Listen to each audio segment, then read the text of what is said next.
Welcome to the Profitable Painter Podcast Biography Edition, where we delve into the lives of some of the most successful individuals to uncover the strategies, tactics, and mindsets that propel them to greatness. Today, we're exploring the extraordinary life of a figure whose relentless passion for the customer experience changed the world.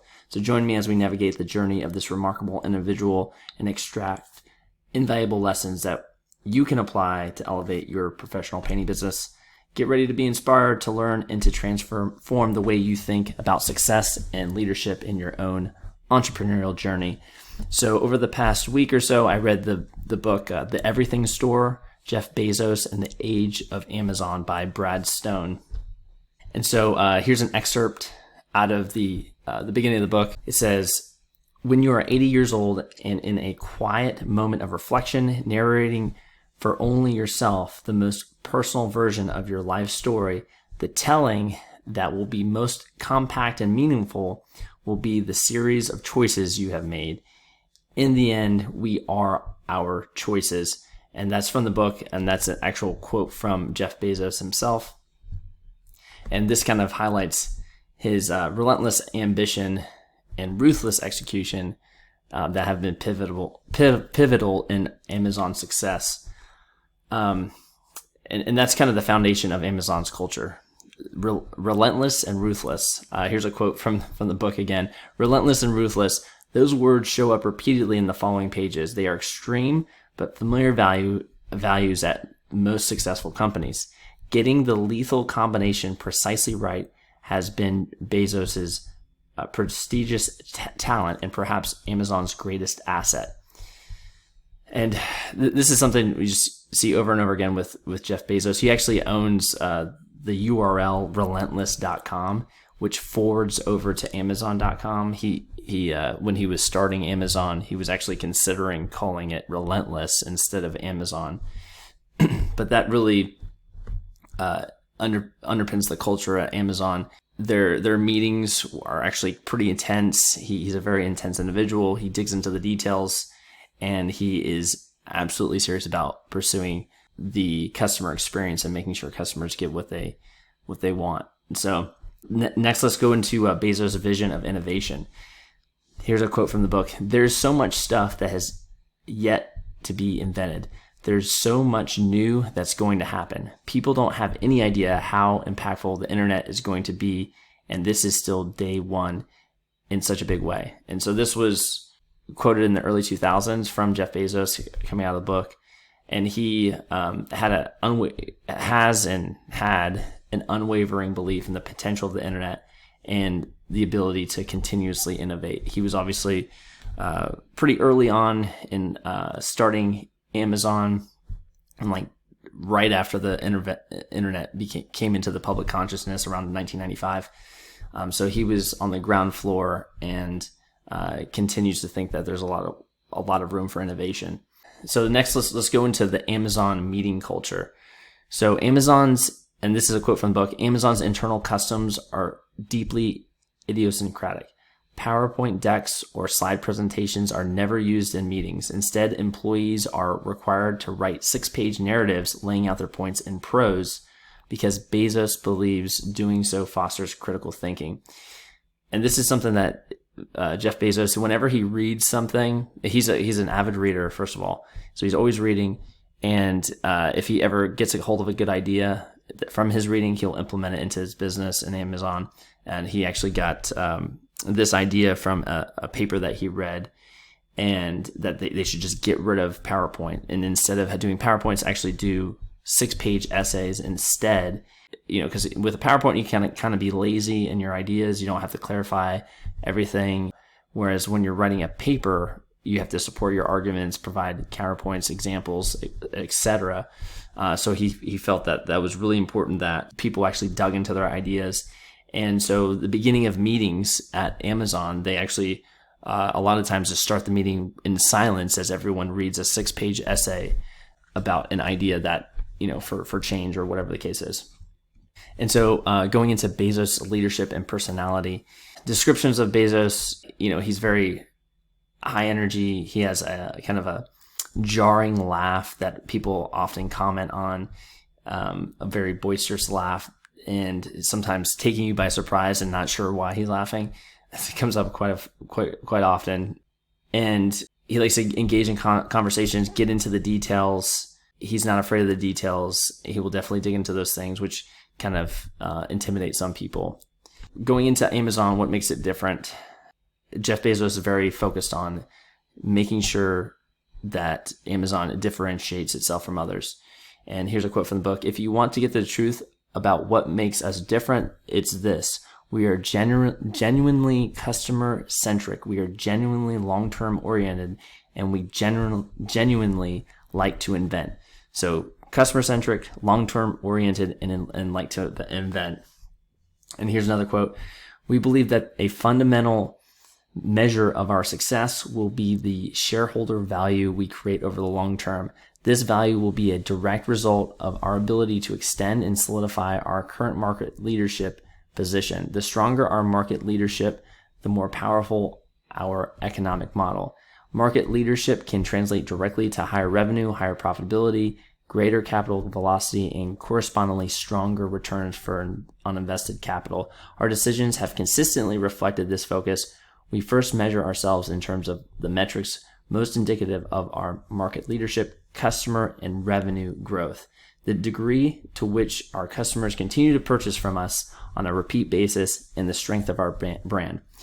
We have invested and will continue to invest aggressively to expand and leverage our customer base, brand, and infrastructure as we move to establish an enduring franchise inside Amazon. The shareholder letter became the equivalent of Holy Scripture. Bezos re-releases the letter each year with the company's annual report, and the company has hewed remarkably close to the promises and philosophies laid out in it. So basically, Jeff Bezos is very focused on the customer. And the reason why is because he wants to ensure that customers keep coming back to Amazon and buying, again and again and again. So he basically, customer reactivation, think about your own painting business. You spend a lot of time and effort getting another painting business client or customer. You want to nurture that relationship and reactivate them and get them buying more service from you over the long term. And this is what Jeff Bezos is doing. He wants you buying everything you can from Amazon, coming back because you're having a great experience every single time. So that's why he's so focused on it, because he wants to have that base of customers that are always coming back to Amazon. So he doesn't really focus too much on competition. He's more focused. He tries to focus him and his team on the customer experience, making sure that it's an amazing experience so people keep coming back. And he does this to the expense of profit. A lot of times in the early days, especially, Amazon was in negative profit. He had this long-term orientation. He was, in it for the long term and not really in it for the short-term profits. And that's what he communicated to his shareholders. He's like, hey, listen, we're in this for the long term. Yeah, we're showing negative profit right now, but we want to grow the revenue. We want to grow the client base, and this is going to set us up for the long term. I'm not interested in the short-term profits. And even though he was negative on the profit, he was positive in cash flow, which we'll cover a little bit in a second. But he had that long-term orientation for sure. And then the last thing, a passion for invention. Jeff Bezos really saw Amazon as a tech company from the beginning. And it kind of wavered on that perception of them being a tech company didn't really solidify until probably the Kindle came out in 2010 or so. Most people just thought of them as an online retailer, but Jeff Bezos has definitely demonstrated that, Amazon does innovate. They don't just copy. They definitely find ways to improve the customer experience, innovate on how they can deliver value to customers. And so that has been a big theme throughout his life with Amazon. So let's go into the Bezos approach to challenges and opportunities, insights into Bezos' perspective on challenges and how Amazon's innovation products like AWS were conceived through a messy process without clear aha moments. Basically, AWS is Amazon Web Services. This is an example of how Amazon was innovating, and they didn't necessarily know that this would be something that would actually turn out to be a huge revenue stream for them, and that no one was asking for Amazon Web Services. This is basically data storage and web services to small startups a lot of times, computing power basically. Instead of having to set up your own servers, you could just use Amazon Web Services.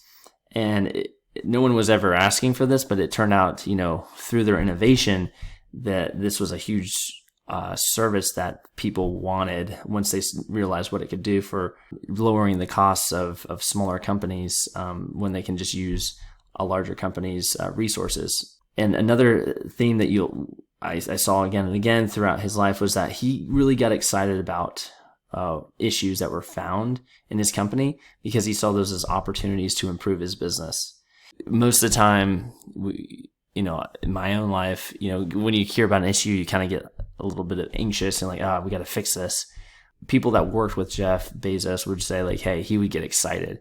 And I think part of that is because he was always focused on costs. He was always looking at his costs and trying to lower his costs all the time.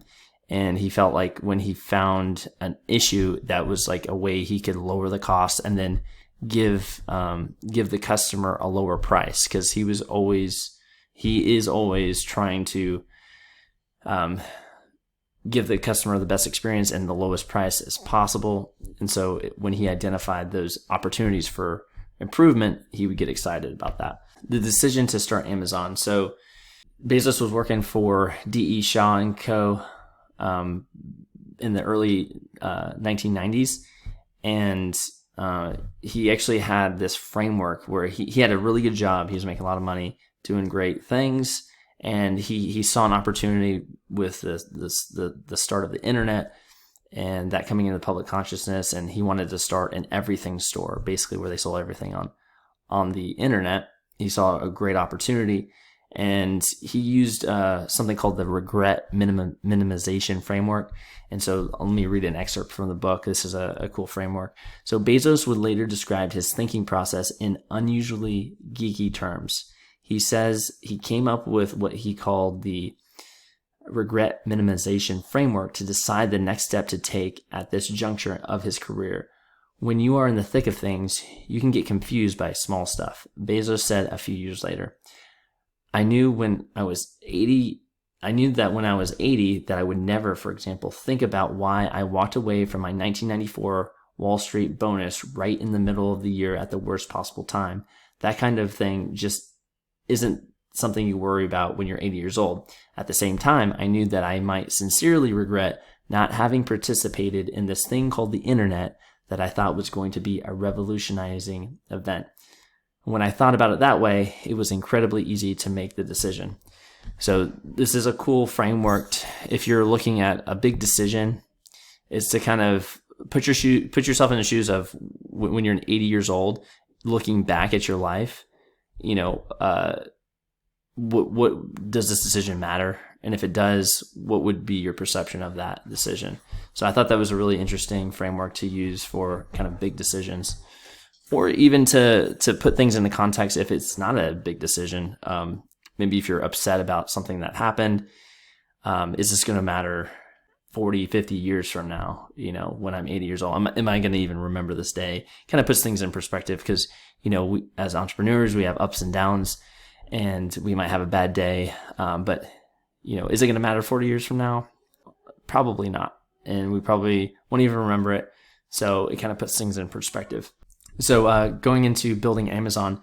So the foundation years of Amazon, one of the big things that Jeff really focused on was hiring practices. He said every time we hire someone, he or she should raise the bar for the next hire so that the overall talent pool is always improving. So he was all about hiring those A players and not not sacrificing putting a B player in there. He wanted only the best people. Going into Bezos' leadership philosophy, he was really focused on being bold. And he had a customer focus like we talked about, and not so much focused on competitors, but more focused on customers and focused on the long term. Here's a quote from the book here. Bezos used that word a lot, bold, in the company's first letter to its public shareholders, written collaboratively by Bezos and Joy Covey and typed up by the treasurer, Russ Grandetti. In early 1998, the word bold was used repeatedly. We will make bold rather than timid investment decisions when we see a sufficient probability of gaining market leadership advantages, they wrote. Some of these investments will pay off, others will not, and we will have learned another valuable lesson in either case. The letter also stated that the company would make decisions based on long-term prospects of boosting free cash flow and growing market share rather than on short-term profitability. And one section in particular served as a guidepost for the unorthodox way the company planned to approach Wall Street. So basically, that Amazon, and Jeff Bezos, he really focused on being bold, and that's something that I've seen repeatedly in biographies of successful people. Is that they want to be bold, they want to make those big decisions, take on that risk, because when you take on outsized risk, you usually get outsized returns.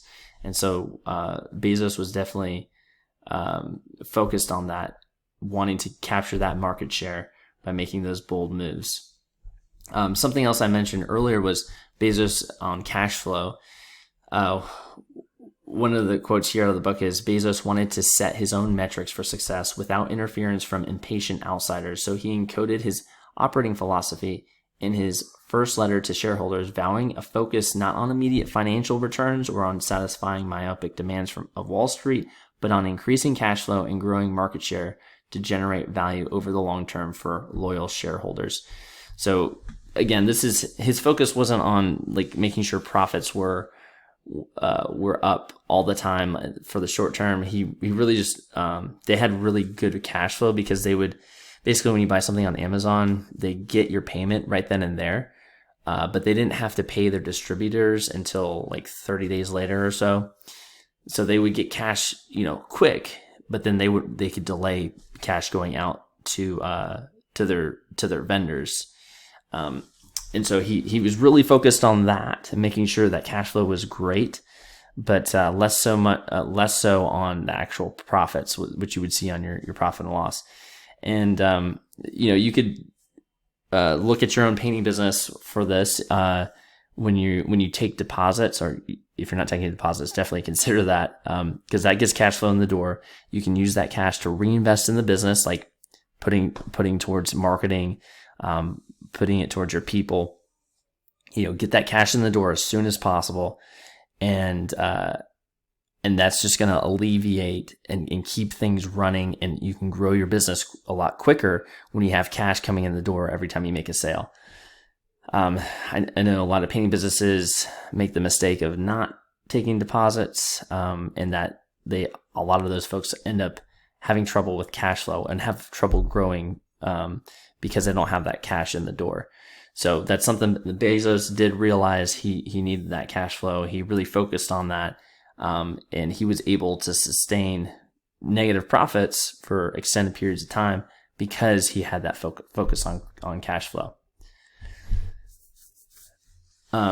So going into some mistakes that Jeff Bezos made, arguably some mistakes he made. I think you would agree with this, but back in the height of the tech bubble, so back in 2000, there's a lot of cash going into internet companies, and I think Jeff Bezos made that mistake. He was putting money into internet companies as well. He kind of stretched himself thin by sitting on multiple boards and having multiple investments going on all these different internet companies.